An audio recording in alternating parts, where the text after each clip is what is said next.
Hola querido amigo, ¿cómo estás? Bienvenido a un nuevo episodio de la serie del estudio bíblico Romanos. Este es el episodio número 6 y estoy feliz de que estés aquí conmigo. Yo soy Gian, el pastor fundador de la iglesia Victory Church en Odessa, Texas, y me alegra mucho que estés en sintonía con nosotros. Estoy leyendo de la nueva versión internacional, el capítulo número 4 de la carta de Pablo a los Romanos, y leemos en el nombre del Padre, del Hijo y del Espíritu Santo. Entonces, ¿qué diremos en el caso de nuestro antepasado Abraham? En realidad, si Abraham hubiera sido justificado por las obras, habría tenido que jactarse, pero no delante de Dios. Pues, ¿qué dice la Escritura? Le creyó Abraham a Dios y esto se le tomó en cuenta como justicia. Abraham fue justificado por creerle a Dios. Yo quisiera preguntarte, ¿qué cosas crees tú que Abraham aprendió a través de la fe? En otras palabras, tú que eres un creyente, tú que crees en Dios, tú que lees la Biblia y haces oraciones de cuando en cuando, tú que adoras al Señor en tu corazón, ¿qué has aprendido a través de la fe? Muchas cosas, ¿verdad? Pero te voy a decir algo que sin duda alguna es la cosa más sorprendente que Abraham aprendió. Él aprendió a esperar. Y es una de las cosas más difíciles de hacer en la vida, ¿no es cierto? Esperar. ¿Sabes qué es curioso? Que en los hospitales les llaman pacientes. Bueno, cuando tú estás enfermo no tienes mucha paciencia que digamos. Tú quieres recuperarte así, tú quieres salir del hospital así, que cuando llamas a la enfermera o a quien esté allí que vengan, pero así.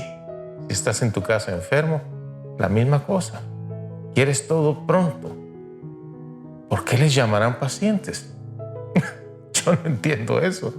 Pero lo que sí te puedo decir es en relación a Abraham, que él aprendió a esperar con paciencia porque él le creyó a Dios. ¿Sabes que esa es la gran diferencia entre creer en Dios y creerle a Dios?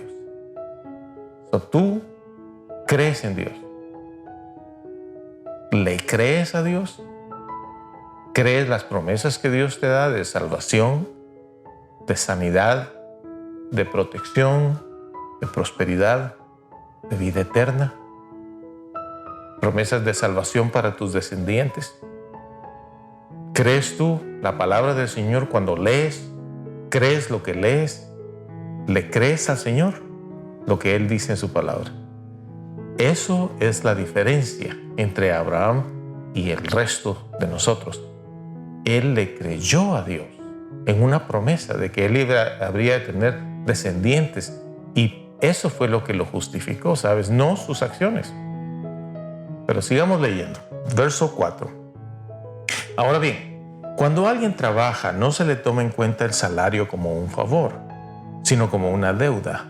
Sin embargo, al que no trabaja, sino que cree en el que justifica al malvado, se le toma en cuenta la fe como justicia. ¿Entiendes? La justificación que viene por medio de la fe y la gracia del Señor Jesucristo es algo que desciende en la vida de una persona simplemente porque ha creído, incluyendo los malvados. Muchas veces cuando pensamos en cómo es que la gracia de Dios va a perdonar y perdona y perdonará y ha perdonado a todos los seres humanos que se acercan a Él y que vienen arrepentidos y de un contrito corazón, humillados, confiando en la misericordia de Él, ¿cómo es que esta gracia opera? Es un milagro, es una cosa sorprendente y pasa constantemente porque a Dios le place perdonar. Ahora, lo curioso es de que esto incluye a todos. Aquellos que hemos cometido pecados nivel 1 y aquellos que hemos cometido pecados nivel 10. No importa la abominación del pecado que habremos cometido, la gracia de Dios es suficiente para perdonar. Ahora, desde la perspectiva humana, eso no tiene ningún sentido y nos parece injusto. Porque uno piensa, bueno, yo sí comprendo que hay que perdonar y todo, pero es que estos son criminales, son gente que son perversos, que hacen tremendas, horribles cosas. No como nosotros, que nuestros pecados ¿son qué? ¿Qué diferencia hay ante los ojos de Dios? El que peca, el que vive una vida que es impura, es pecador, punto. Ante nosotros, los seres humanos, es diferente. Las ofensas nosotros las medimos de acuerdo a cuánto dinero perdimos, o qué tan grave fue la falta, o cuántas personas resultaron en problemas como resultado de esa acción criminal, cuántas leyes violó, cuántas personas murieron, etc. Uno mide desde la perspectiva humana la gravedad del pecado de los demás, porque como seres humanos que somos es lo que podemos ver. Pero el Señor Dios Todopoderoso no mira la vida y a los hechos desde la misma perspectiva. Él tiene una visión divina, sobrenatural. Y para Él viene a ser prácticamente lo mismo perdonar un pecado de este tipo que de ese otro tipo. Y esto es una cosa que es muy difícil de comprender para nosotros como seres humanos, porque lo vemos un poco injusto, ¿verdad? Porque uno dice, ¿cómo es posible que todos al final podemos ser perdonados, pero yo he vivido una vida decente y digna, mientras que estos otros malhechores, miren la forma en que viven? Bueno, independientemente de lo que nosotros pensemos, lo que verdaderamente cuenta es la palabra del Señor y su voluntad. Y en su voluntad, su palabra declara que su gracia es suficiente para perdonar todo pecado, sea de una persona, de un tipo, de otro, malvados, perversos, no importa. Su gracia perdona. Y esto es algo muy difícil de comprender, pero es un hecho. Las consecuencias de los pecados que vivimos acá en la tierra, esas consecuencias son muy, muy separadas del perdón que viene de parte de Dios. Pero Él, el Señor, Él se complace en perdonar y nos da una nueva oportunidad. Ahora, ¿sabes que David escribió cosas al respecto? Salmo 51, por ejemplo, es una recopilación de sus sentimientos después de una tremenda caída que él tuvo cuando se convirtió en un asesino y adúltero. El rey David, autor de muchos de los salmos, y hay algunos salmos que están aquí citados, pero déjame leerte aquí en Romanos 4, verso 6. Dice, David dice lo mismo cuando habla de la dicha de aquel a quien Dios le atribuye justicia sin la mediación de las obras. Dice, dichosos aquellos a quienes se les perdonan las transgresiones y se les cubren los pecados. Dichoso aquel cuyo pecado el Señor no tomará en cuenta. Dichoso, dice David. Y por supuesto que somos dichosos, porque qué dicha es saber que el Señor, nuestro Dios, nos perdona. Es el mensaje principal del Evangelio. Es la función de nosotros, quienes somos llamados al ministerio de la palabra del Señor, como predicadores, como profetas, como hombres de Dios, llevando un mensaje que hoy te traigo una vez más para recordarte que hay esperanza en el Señor Jesucristo, que no importa lo grave que hayas hecho en tu vida, hay esperanza, porque la gracia y la misericordia del Señor son suficientes para perdonar todo pecado. Todo pecado. Ahora, si seguimos leyendo, vas a encontrar un tesoro hermoso. A partir del verso 9 dice, ¿acaso se ha reservado esta dicha solo para los que están circuncidados, es decir, judíos? ¿Acaso no es también para los gentiles, no judíos? Hemos dicho que a Abraham se le tomó en cuenta la fe como justicia. ¿Bajo qué circunstancias sucedió esto? ¿Fue antes o después de ser circuncidado? Antes, y no después. Es más, cuando todavía no estaba circuncidado, recibió la señal de la circuncisión como sello de la justicia que se le había tomado en cuenta por fe. Por tanto, Abraham es padre de todos los que creen, aunque no hayan sido circuncidados. Y a estos se les toma en cuenta su fe como justicia. Y también es padre de aquellos que, además de haber sido circuncidados, siguen las huellas de nuestro padre Abraham, quien creyó cuando todavía era un incircunciso. Mira, te digo que el misterio de la gracia de Dios confunde a muchas personas porque todos tenemos la tendencia a pensar que tenemos que hacer algo para merecer el perdón de Dios. Y hay tradiciones en muchos lugares, ideas de que tienes que caminar con los pies descalzos en rocas de fuego, o tienes que venir en rodillas por cierta cantidad de kilómetros o millas para postrarte delante de una imagen, y entonces Dios va a compadecerse de ti. O tienes que dejar de comer por cierta cantidad de días, o tienes que cargar ciertas cosas en la espalda, o tienes que llevar, qué sé yo, qué tantas cosas se inventan las personas, quizás con una buena intención, pero es antibíblico. Desafortunadamente, no es lo que la Escritura enseña en relación al perdón de nuestros pecados. Y no importa lo que hayas escuchado tú antes, no importa lo que, incluso, con todo respeto, tus antepasados, tus padres, tus abuelos, quien sea, te digan, esta es la tradición que seguimos. No importa eso que te dicen.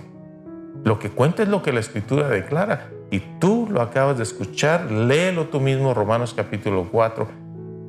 La justificación viene por fe.